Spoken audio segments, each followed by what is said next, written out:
think the idea of sort of legacy, in my thinking about it, is not an instant thing ever. And it's also not a one-shot deal. You have to have a body of work, or if you're a legend, you have to have done extraordinary things over and over, because that's who you are. It's really a way of living. Mm-hmm. It's a set of values. Building a legacy now is really kind of tricky because of the time we're in with this social media and this iPhone, because everyone is so used to going through like this. Yeah. And legacy in the past has been about sort of grounding work in books and magazines, and it's more imprinted in people's brain. The verdict is not in how much people will even remember about all this content they're seeing constantly.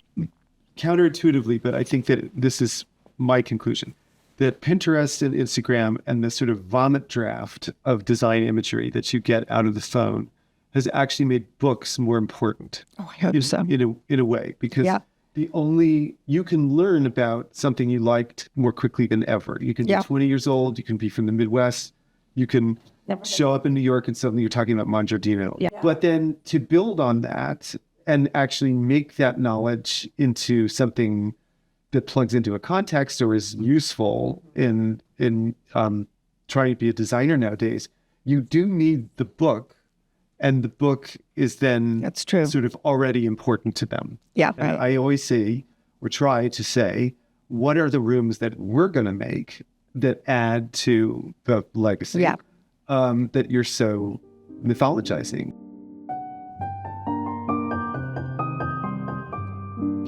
Well, I love David's work because I honestly, even if David wasn't sitting here, I would say David Netto has an extraordinary, unique antenna for design that he can also make happen.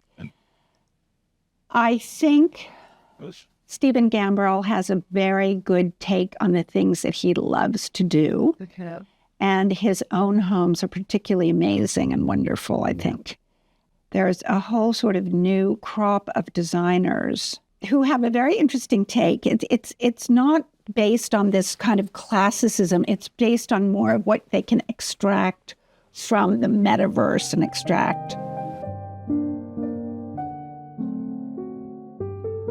The design was much more organic, and I was more conflicted about it. I went to architecture school and I wanted to do architecture, but I really wanted to do architecture that wasn't being made anymore in the world. There was an architecture firm that Bunny Williams got me my first job in called Ferguson.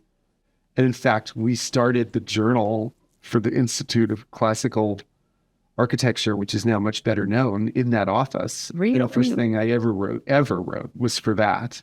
But we didn't think anybody was ever going to pay any attention to it. So that was a moment where Bunny told me, you want to work here. Whatever's going on with school, that's not what you're passionate about.